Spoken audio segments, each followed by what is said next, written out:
नमस्कार दोस्तों, कहानियाँ जीवन की में आप सबका स्वागत है। मेरा नाम अजय है। जब मैं अपने जीवन के शुरुआती दिनों को याद करता हूँ तो आज भी पछतावे की लकीर दिल में गहरी खिंच जाती है। मैं एक छोटे से कस्बे में पला बड़ा। घर में माँ, पिता और 2 छोटी बहनें थी। परिवार में मेरी शादी का सपना बहुत पहले से बुना जा चुका था।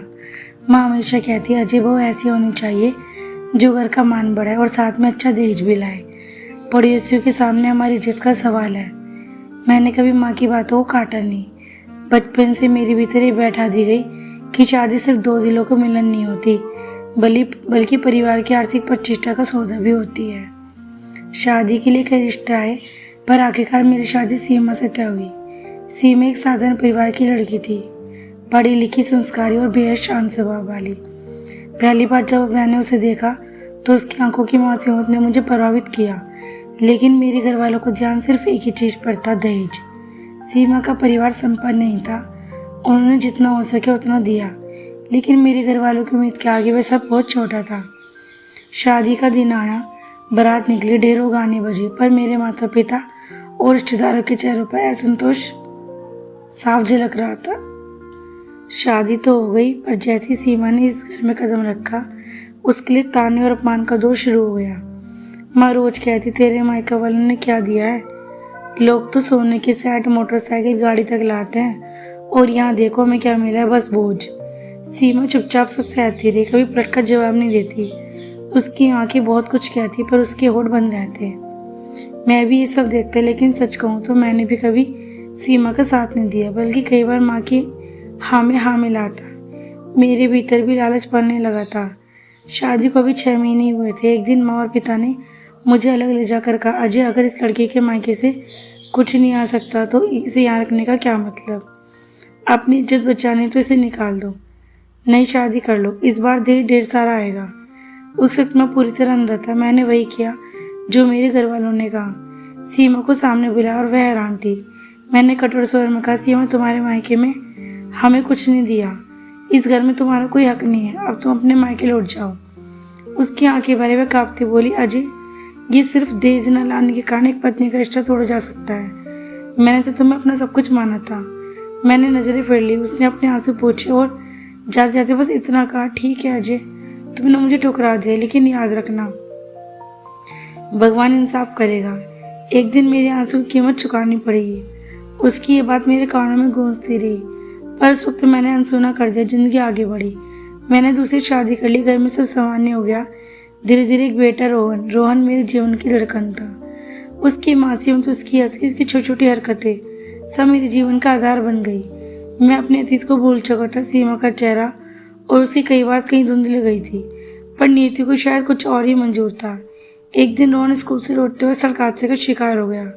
किसी तेज रफ्तार गाड़ी ने उसे टक्कर मार दी। हम उसे लेकर अस्पताल भागे। हालत गंभीर थी। डॉक्टर ने तुरंत आईसीयू में भर्ती किया। डॉक्टर ने कहा, मरीज की हालत बहुत नाजुक है, हमें चमत्कार की उम्मीद करनी होगी। मैं बुरी तरह टूट चुका था। घर में चीख पुकार मच गई। माँ, पिता, मेरी पत्नी सब रो रहे थे। मैं अस्पताल के कॉरिडोर में बैठा फुट फुट कर रो रहा था। मेरे कानों में अचानक सीमा की पुरानी आवाज़ गूंजने लगी, भगवान इंसाफ करेगा। मैं अस्पताल के कॉरिडोर में बैठा था। घड़ी की सुइयां जैसे रुक गई थी। हर मिनट भारी लग रहा था। आईसीयू के बाहर जलती हुई लाल बत्ती मुझे बार बार याद दिला रही थी कि मेरा बेटा मौत से जूझ रहा है। डॉक्टर अंदर प्रयास कर रहे थे, पर बाहर खड़े हम सब आपके दिल कांप रहे थे। माँ बार बार रोकर कह रही थी, भगवान मेरे पोते को बचा लो। मेरी पत्नी निडाल होकर कुर्सी पर जा गिरी थी। मैं उसे संभाल रहा था, लेकिन खुद के आंसू रोक नहीं पा रहा था।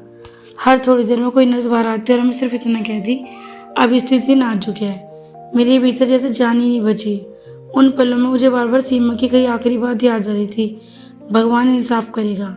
मुझे याद है जब वह दरवाजे से बाहर जा रही थी तो उसकी आंखों में इतना दर्द था कि मैं नजरें मिला ही नहीं पाया था। उस वक्त मैंने सिर्फ एक बोझ समझा था, और आज मेरा सबसे बड़ा सहारा मेरा बेटा उस इंसाफ के कागर पर खड़ा था। मुझे लग रहा था जैसे ये सब किसी अदृश्य शक्ति की सज्जा है। काफी देर बाद एक डॉक्टर बाहर आया। उसने मास्क पहना हुआ था, पर उसकी आंखों में गहरी गंभीरता झलक रही थी। उसने कहा, मरीज की हालत बेहद गंभीर है, अब बस भगवान ही कुछ कर सकता है। परिवार को तैयार रहना चाहिए। मेरे पैरों तले जमीन खिसक गई। अब रोने लगा। मैं खुद बुरी तरह टूट चुका था। मैं वही फर्श पर बैठ गया और सिर पकड़कर फुट फुट कर रोने लगा। उसी समय में डॉक्टर थोड़ा और रुका। उसने धीरे धीरे अपना मग सटाया। मैंने जैसे पत्थर को गया। वह चेहरा, वह आवाज, वह नजरें, मैं अवाक रह गया। सीमा, मेरे मुंह से निकला। हाँ, वह मेरी पहली पत्नी सीमा ही थी। अब वह डॉक्टर बन चुकी थी। 14 साल बाद वह मेरी आंखों के सामने खड़ी थी और मैं दोनों की जिंदगी जैसे कि वही यहाँ खड़ी हुई थी, जैसे जहाँ से हमने सफर तोड़ा था। मेरी आंखें भर आई। मैं हकलाते बोला, सुमा तुम यहाँ? उसने शांत स्वर में कहा, हाँ अजय, अब मैं डॉक्टर हूँ। आज तुम्हारे बेटे का जीवन मेरे हाथों में है। मेरे रोंगटे खड़े हो गए। उसकी आवाज ना शिकायत थी ना नफरत, बस एक दर्द संकल्प था। मैं गिड़गिड़ाया, बोला, सीमा मुझे माफ कर दो, मैंने बहुत बड़ी गलती की थी। तुमने जो कहा था भगवान इंसाफ करेगा, आज वही हो रहा है। कृपा करके मेरे बेटे को बचा लो, वह तुम्हारा भी बेटा है। सीमा की आंखों में आंसू बह निकले। उसने कहा, अजय, इंसाफ का अर्थ बदल लेना नहीं होता। मैं एक डॉक्टर हूँ। मरीज मेरे लिए सबसे पहले है। तुम्हारे बेटे की जान बचाना मेरा कर्तव्य है। मैं अपनी पूरी कोशिश करूंगी। सीमा ने तुरंत बाहर की टीम को बुलाया, सबको निर्देश दिए। उसकी आवाज में आत्मविश्वास था। हम ऑपरेशन करेंगे, बच्चा अभी भी बच सकता है, बस हमें पूरी मेहनत करनी होगी। मैं उसकी ओर देख रहा था। यह वही सीमा थी जिसने कभी इंतजार किया था। आज वही मेरे जीवन की सबसे बड़ी उम्मीद बन गई थी। ऑपरेशन थिएटर के दरवाजे बंद हो गए। बाहर सिर्फ हम सबकी सिसकियां रह गई। वह रात मेरे जीवन की सबसे लंबी रात थी। घड़ी की सुइयां बार बार देखता। कॉरिडोर में बैठे बैठे मेरे पाँव सुन्न हो गए। मैं भगवान से प्रार्थना कर रहा था, हे प्रभु, मेरा बच्चा बचा लो। मैं मान चुका हूँ कि दहेज मांगना पाप था। मैं सुधर जाऊंगा, बस एक बार मेरी गलती माफ कर दे। अस्पताल का माहौल भयावह था। कई रोने की आवाजें, कई मरीजों की कराहटें, कई मशीनों की बीप बीप। मुझे लग रहा था जैसे हर आवाज मेरे दिल को चीर रही हो। हर आधे घंटे में मैं नर्स से पूछता, मेरा बेटा कैसा है? नर्स बस यही कहती, डॉक्टर पूरी कोशिश कर रहे हैं। पर वो डॉक्टर सीमा थी। पर मुझे पूरा विश्वास था कि अगर कोई मेरे बेटे को बचा सकता है तो वह सिर्फ वही है। उस रात मैंने खुद से कई सवाल किया। क्यों मैंने दहेज के लिए सीमा को छोड़ा? क्यों मैंने उसके आंसू को अनदेखा किया? क्यों मैंने माँ बाप की जिद में अपना घर बर्बाद कर दिया? अगर उस दिन में सीमा का साथ देता तो शायद मेरी जिंदगी इतनी अधूरी न होती। सुबह होने लगी। ऑपरेशन थिएटर का दरवाजा आखिरकार खुला। सीमा बाहर, उसके माथे पर पसीने की बूंदें थी, आंखों में थकान लेकिन चेहरे पर संतोष। वह धीरे धीरे बोली, रोन अब खतरे से बाहर है। उसकी जान बच गई। मेरे होठ कांपने लगे। मैं आगे बढ़ा, सीमा के पैरों पर गिर पड़ा। सीमा, तुमने मुझे जीवन दान दे दिया। मैं तमाम उम्र तुम्हारा ऐसा मंद रहूंगा। जब सीमा ने कहा कि रोहन की जान बच गई है, मेरे दिल से ऐसा लगा कि जैसे भारी बोझ उतर गया हो। मैंने रोहन को खोने की सारी उम्मीदें छोड़ दी थी, पर सीमा ने साबित कर दिया कि चमत्कार होती बस हमें से इंसान की जरूरत होती है। मैंने उसके सामने सिर झुका के खड़ा था। सीमा, मैं अपराधी तुम्हारा। तुम चाहे तो मुझे सजा दो, लेकिन मेरे बेटे को बचाकर तुमने मेरी दुनिया लौटा दी। क्या तुम मुझे माफ कर सकोगे? सीमा ने सीधा जवाब नहीं दिया। उसकी आंखों में अजीब सी गंभीरता थी। अजय, मैं माफ कर दूं या ना दूं, इससे क्या बदल जाएगा? इंसाफ तो भगवान करता है। मेरा काम था एक बच्चे की जान बचाना और मैंने वही किया, लेकिन तुम्हारी गलती का बोझ तुमसे कोई नहीं छीन सकता। उसकी बात मेरे दिल में तीर की तरह लग गई। अगले दिन मुझे आईसीयू में रोहन से मिलने की इजाजत मिली। वह बेहोशी में था, मशीनों से गिरा हुआ था, पर उसकी सांसें अब सामान्य थी। मैंने उसका हाथ थामा और आंखों से आंसू बहने लगे। मैंने उसके कानों से कहा, बेटा, तुम मेरी दुनिया हो। तुम्हें खोकर मैं जी नहीं पाऊंगा। तुम्हें जरूर ठीक होना होगा। मुझे पता था सीमा ने वही किया जो एक माँ ही कर सकती है। मेरे माता पिता भी देख कर आए थे कि सीमा डॉक्टर बन चुकी है। माँ ने रोते हुए कहा, बेटा, हमने बहुत बड़ी गलती की। उस बेचारे को दहेज के नाम पर घर से निकाल दिया। आज वही हमारी सबसे बड़ी रक्षा बनी। पिता ने गहरी सांस लेते हुए कहा, कभी कभी इंसान अपनी लालच में इतना अंध हो जाता है कि सही गलत का फर्क ही नहीं कर पाता। आज हमने सब अपनी गलतियों का परिणाम देखा है। मैं चुप था। मुझे पता था सिर्फ मेरी नहीं बल्कि पूरे परिवार की गलती थी। कुछ दिन बाद जब रोहन धीरे धीरे स्वस्थ होने लगा, मैंने सीमा को एकांत में बुलाया। सीमा, तुम्हारे बिना मेरी जिंदगी अधूरी थी। आज मुझे एहसास हुआ कि असली दौलत दहेज नहीं बल्कि तुम्हारा साथ था। मैं तुमसे सिर्फ एक सवाल पूछना चाहता हूँ, क्या तुम हमारे जीवन में वापस आओगी? सीमा ने मेरी आंखों में देखा। अजय, 14 साल पहले तुमने मुझे ठुकरा दिया था। उस समय मेरे पास भी विकल्प था। मैं रो सकती थी, टूट सकती थी, लेकिन मैंने ठान लिया था कि अपनी ज़िंदगी को बर्बाद नहीं करूँगी। मैंने मेहनत की, डॉक्टर बनी और आज यहाँ खड़ी हूँ। ये मेरी जीत थी। वह रुकी और धीरे से बोली, लेकिन तुम्हारे सवाल का जवाब आसान नहीं है।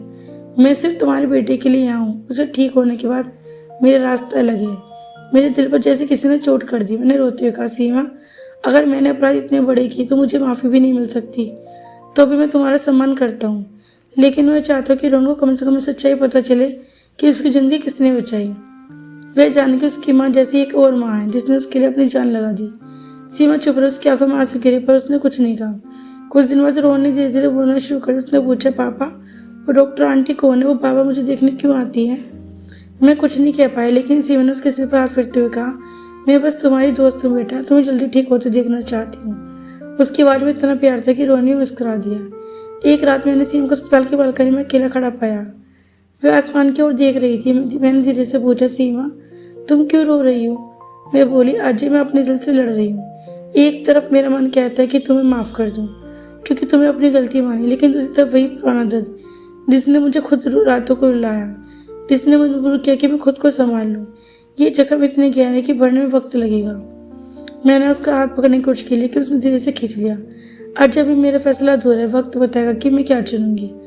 अगले दिन रोहन ने पहली बार जोर से हंसकर कहा, पापा मैं ठीक हो गया, अब हम घर कब जाएंगे। उसके हंसी सुनकर मेरा दिल भरा है। सीमा ने मुस्कुराकर उसे देखा। शायद उसके भीतर भी कोई दीवार धीरे धीरे टूट रही थी। मैंने सोचा शायद भगवान अब हमें सच में दूसरा मौका देने जा रहा है। मैंने उस दिन जैसे अपनी जिंदगी का सबसे बड़ा फैसला लिया, मेरी आत्मा के भीतर अकेलापन हल्कापन उतर आया। बरसों से जो बोझ मेरे दिल पर दब रहा था वो धीरे धीरे उतरने लगा। बहुत कुछ सहा मैंने, आंसू, ताने, जिद्द और अकेलापन, लेकिन आज जब अपने फैसले पर अड़िग खड़ी थी तो पहली बार लगा कि मैंने अपने लिए जीना सीखा है। मेरे सामने घर के लोग खड़े थे। सासू माँ की आंखों में अब भी कठोरता थी, लेकिन उस कठोरता के पीछे कहीं ना कहीं डर भी छुपा था। डर की कहीं उनकी चालियों के साथ सबके सामने ना आ जाए। पति ने भी मुझे रोकने की कोशिश की, लेकिन इस बार मेरी चुप्पी ने बोलने का काम किया। मैंने कह दिया, अब मैं अपने आत्मसम्मान की कीमत पर ये घर नहीं बचा सकती। ये सुनकर पूरे घर में सन्नाटा छा गया। मुझे पता था ये मेरे लिए आखिरी लड़ाई थी। मैंने पूरी ताकत से इसे जीत लिया। जब मैं अपने मायके लौटी तो माँ ने मुझे सीने से लगाया। उनके आंखों में बहते आंसू मुझसे कह रहे थे कि बेटी ने अपनी इज्जत बचाई है। उसने धीमे स्वर में कहा, बेटी औरत का सबसे बड़ा ज्ञान उसका आत्मसम्मान है। उसे कभी किसी के पैरों तले रोने मत देना। उनकी बातें मेरे जीवन की सबसे बड़ी सीख बन गई थी। आज जब पीछे मुड़कर देखते समझ आता है कि औरत को हमेशा परखने की कोशिश होती है, कभी बेटे के जन्म से, कभी परिवार की सेवा से, तो कभी घर की परंपराओं से। लेकिन कोई यह क्यों नहीं समझता कि औरत भी इंसान है, उसकी अपनी इच्छाएं, समान और सपने होते हैं। मेरी लड़ाई केवल मेरी ही नहीं थी, उन लाखों औरतों की आवाज़ थी जो चुपचाप सहती रहती है। मैंने अब अपने लिए जीना सीख लिया। नई राह आसान नहीं है, लेकिन कम से कम अब मेरी राह पर मेरे फैसले होंगे। यही मुझे सुकून देता। आज मैं हर औरत से कहना चाहती हूँ, मत सो अगर तुम्हें अन्याय दिखे। अपने आत्मसम्मान से बड़ा कोई रिश्ता नहीं है। दोस्तों, क्या मैंने सही किया? अपनी राय कमेंट बॉक्स में जरूर बताएं। अगर इस कहानी ने आपके दिल को छुआ हो तो इसे लाइक शेयर जरूर कीजिएगा, ताकि और भी औरतों तक